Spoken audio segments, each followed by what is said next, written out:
Assalamualaikum warahmatullahi wabarakatuh. Selamat datang siswaku. Halo. Semoga dalam keadaan sehat walafiat semua ya. Dalam kondisi pandemi saat ini harus jaga kesehatan, jaga diri, cuci tangan. Dengan keadaan yang new normal saat ini, kalian harus tetap sehat dan kuat untuk menuntut ilmu. Nah, dengan saya kembali lagi Rizky Mega Saputra. Jadi kemarin pembahasan sebelumnya, video sebelumnya membahas tentang interaksi sosial. Namun bagian satu kemarin kita sudah belajar tentang pengertian syarat terjadinya interaksi. Nah, pertemuan ini saya akan membahas lagi tentang interaksi sosial juga, tapi dengan subtema atau bab yang berkaitan dengan nanti kita bentuk terjadinya interaksi, ya bentuk-bentuk interaksi itu bagaimana.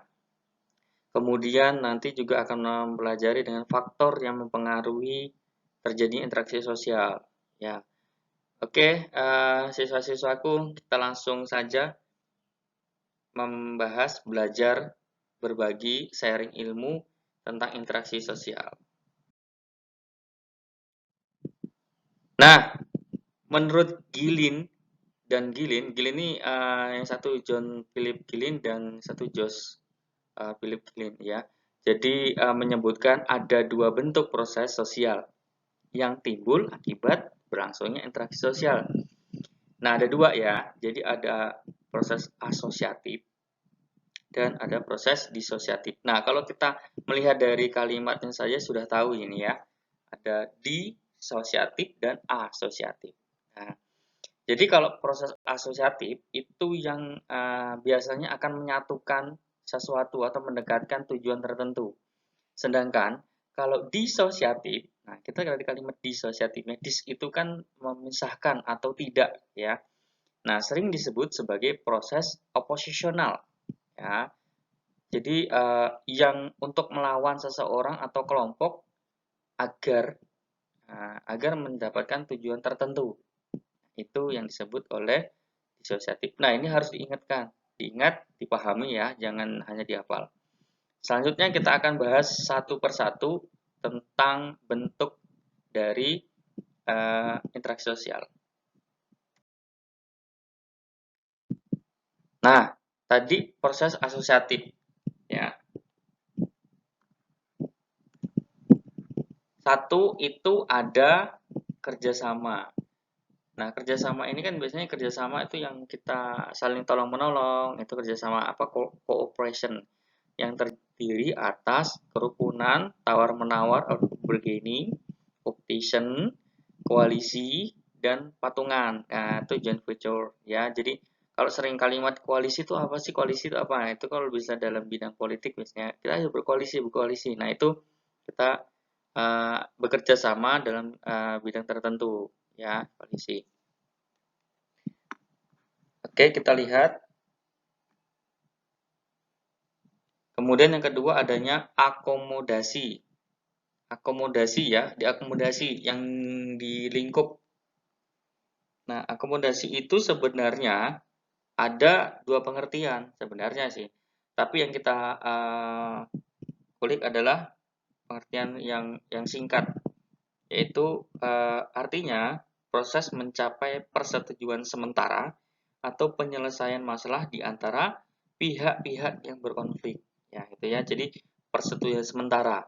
Nah, makanya di akomodasi itu ada beberapa bentuknya. Ya, pertama ada koersi. Ya, jadi pahami bentuk-bentuk dari akomodasi pertama itu ada koersi.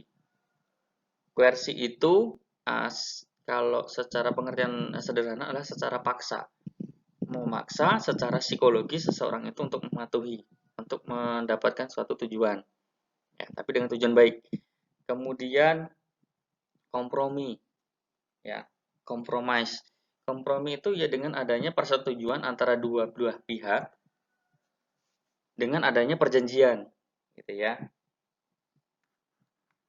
Nah, kemudian selanjutnya ada arbitrasi atau arbitration. Arbitrasi ini adalah pihak ketiga. Jadi ketika memutuskan permasalahan itu dengan melibatkan pihak ketiga. Nah, pihak ketiga itu dikasih biasanya disebutnya sebagai mediatornya gitu ya. Kemudian ada apa namanya? Yang arbitrasi itu udah pihak ketiga itu nanti yang menentukan keputusannya gitu ya. Nah, beda dengan mediasi. Mediasi itu nanti pihak ketiga hanya memberikan sebagai mediatornya doang gitu. Jadi cuman ayo kita bertemu kita sebagai mediator orang penengahnya gitu ya. Nah, kalau conciliation itu mempertemukan wakil atau pihak untuk mencapai kesepakatan. Jadi ada wakilnya konsiliasi itu ya. Nah, kalau toleransi untuk setuju untuk berinteraksi secara damai atau dengan adanya persetujuan tertentu yang tujuan sudah disepakati, itu ya. Kemudian selanjutnya ada stay limit. Stay limit itu kalau bahasa gampangnya adalah berhenti dalam keseimbangan. Jadi sudah nggak diangkat lagi masalahnya, sudah cukup kita sama-sama tahu udah selesai. Nah, jadi tidak ada tuntutan lagi. Nah, kemudian ada selanjutnya adjudikasi. Adjudication itu biasanya kalau dalam soal-soal pembelajaran atau soal-soal yang untuk ujian, ulangan, itu biasanya diibaratkan dengan meja hijau. Nah, jadi adanya pengadilan, gitu ya. Itu namanya adjudication. Kemudian rasionalisasi. Nah, menggunakan sudah rasional, penyelesaiannya dan selesai, gitu ya. Kemudian segresi. Kalau segresi itu memisahkan atau melokalisir satu sama lain. Nah, itu memisahkan. Sudah. Nah, jadi kalau ada yang berantem temennya, dipisahin aja, itu segresi. Gitu ya. Kemudian eliminasi.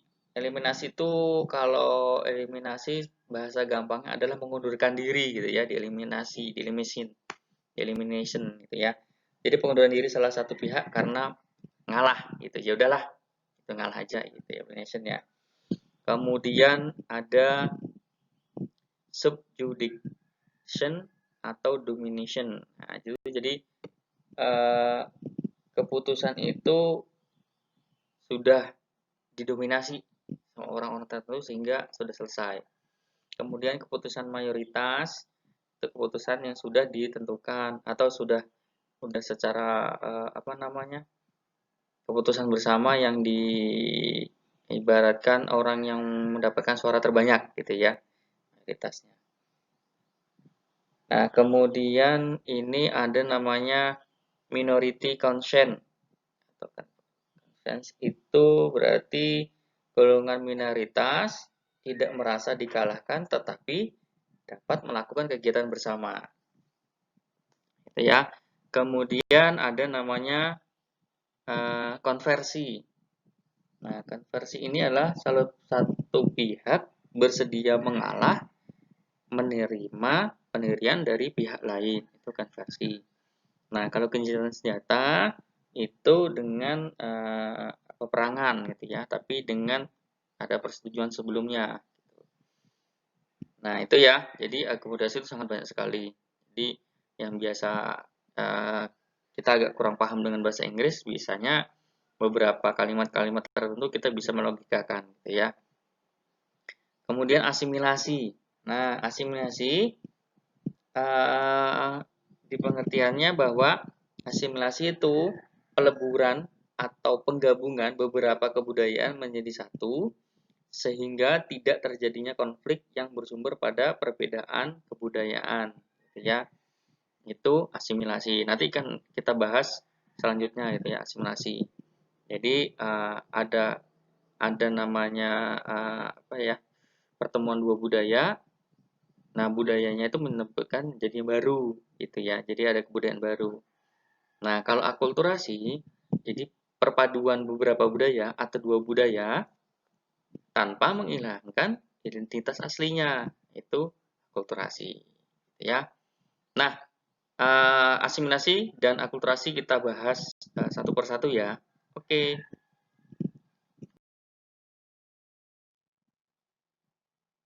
Nah, ini proses disosiatif ya, proses disosiatif. Nah, proses disosiatif itu yang menyebabkan adanya perlawanan atau perpecahan gitu ya. Yang pertama ada persaingan, kontraversi, kemudian pertentangan atau konflik. Kalau persaingan kan biasanya kalau kita di dalam kelas ya, siswa-siswa dalam kelas itu kan itu persaingan ya, juara satu, juara dua. Nah, kontravensi itu bedanya apa sih sama pertentangan gitu? Kontravensi itu pertengahan ya, pertengahan antara persaingan dan pertentangan, sehingga tidak tetap menyebabkan perlawanan tapi dia tidak menghancurkan gitu ya. Nah, kita lihat selanjutnya. Nah, ini faktor yang mempengaruhi interaksi sosial. Faktornya ada imitasi, sugesti, identifikasi, simpati, empati, dan motivasi. Nah, dari beberapa referensi untuk motivasi itu memang banyak tidak digunakan, tapi dalam beberapa buku yang saya baca tentang sosiologi itu motivasi dimasukkan. Karena apa? Itu menjadi bentuk interaksi yang tanpa disadari juga bisa menyebabkan seseorang itu berubah, gitu ya. Kita lanjut satu-satu. Imitasi. Nah, imitasi dapat diartikan sebagai proses meniru. Ya, jadi meniru ya, atau mengikuti perilaku pihak lain. Nah, imitasi peniruan yang berlangsung dalam interaksi sosial dapat dibedakan kedua, yaitu jadi imitasi positif, ada imitasi negatif.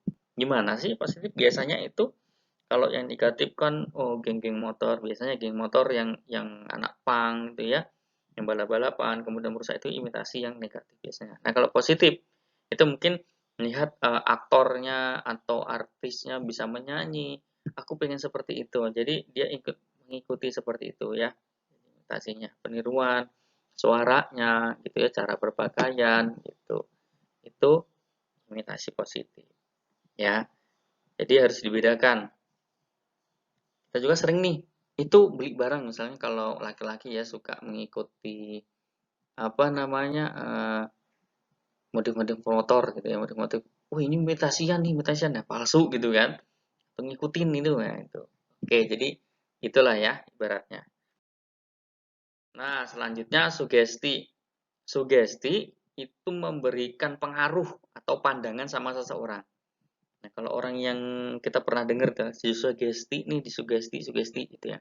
Kalau pernah ikut SQ atau mengikuti pernah di hipnotis itu kan memberikan pengaruh, sugesti. Nah, ini saya juga nih sugesti siswa-siswa saya dimanapun ini untuk belajar itu ya, untuk membaca. Nah, itu sugesti saya tuh.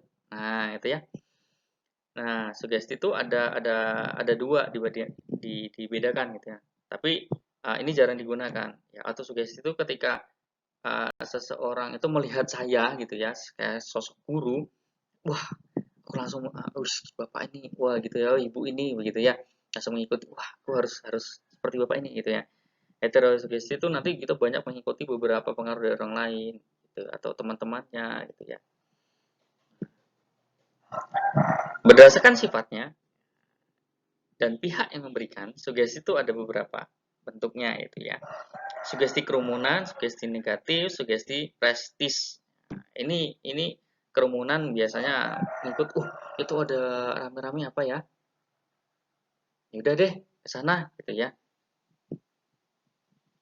Kemudian sugesti negatif, orang itu aja nggak ngapa-ngapain kok bisa, aku ikut aja deh gitu. Ya, karena negatif ya.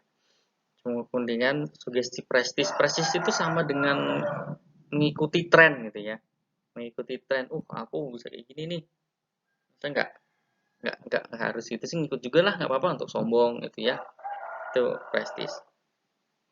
Selanjutnya, identifikasi. Identifikasi itu adalah kecenderungan atau keinginan dalam diri untuk menjadi sama. Nah, yang sering kita tahu itu seperti Michael Jackson. Itu Michael Jackson yang gitu tuh. Dengan gaya sepatunya, pakaian, suara gitu ya. Kalau di Indonesia tuh biasanya seperti Rhoma Irama. Menggunakan apa namanya pakaian yang sama, kemudian seperti Bang Haji lah ya, sama rambutnya, kemudian sudah apa namanya semuanya kehidupannya sama gitu. Nah itu imitasi itu, apa identifikasi gitu ya. Identifikasi itu benar-benar sama gitu ya. Nah, nah, ini ada perkembangan bahwa identifikasi itu bukan hanya sebenarnya mengikuti bentuk atau sifatnya apa ya yang jadi contohnya gitu ya. Tapi di beberapa kali sudah di apa bentuk-bentuknya banyak gitu.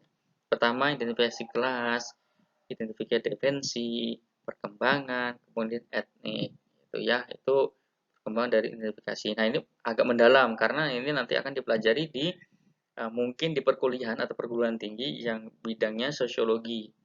Nah, itu akan di apa namanya diperdalam seperti itu. Tapi kalau tingkat SMP dan SMA mungkin hanya pengenalan saja gitu. Simpati. Simpati adalah perasaan tertarik yang timbul dalam diri seseorang dan membuat merasa seolah-olah berada dalam keadaan orang lain. Nah, hati-hati. Ini simpati dan empati itu mirip, tapi simpati itu hanya ya perasaan yang apa namanya ya sementara itu ya. Nah, kalau Spencer itu tidak membedakan adanya empati, tapi di dalam simpati itu ada dua yang dia bahas. Herbert Spencer itu salah satu sosiolog juga yang konsen terhadap perilaku psikologis, kemudian apa namanya bilang interaksi gitu ya. Bidang sosialnya juga Herbert Spencer sangat konsen terhadap situ. Nah, dia membedakan begini bahwa simpati itu ada perspektif simpati itu kan, kemudian ada perspektif simpati. Nah, itu yang dikatakan oleh Spencer. Sebenarnya yang dikatakan ini adalah satunya empati gitu ya. Itu empati. Nah, kalau kita biasanya mempelajari itu adalah empati. Tuh. Oke, kita lanjut ke empati. Itu merupakan perasaan iba yang sangat mendalam kepada orang lain. Misalnya, tetangga rumah ini ada yang anaknya sakit, ya anak sakit masuk rumah sakit. Nah, kita juga ikut merasakan sakitnya, ikut merasakan keluh kesahnya, gitu ya, sampai benar-benar kita merasa bahwa diri kita itu berada di posisi seperti itu. Nah, itu empati. Baik nggak sih empati itu?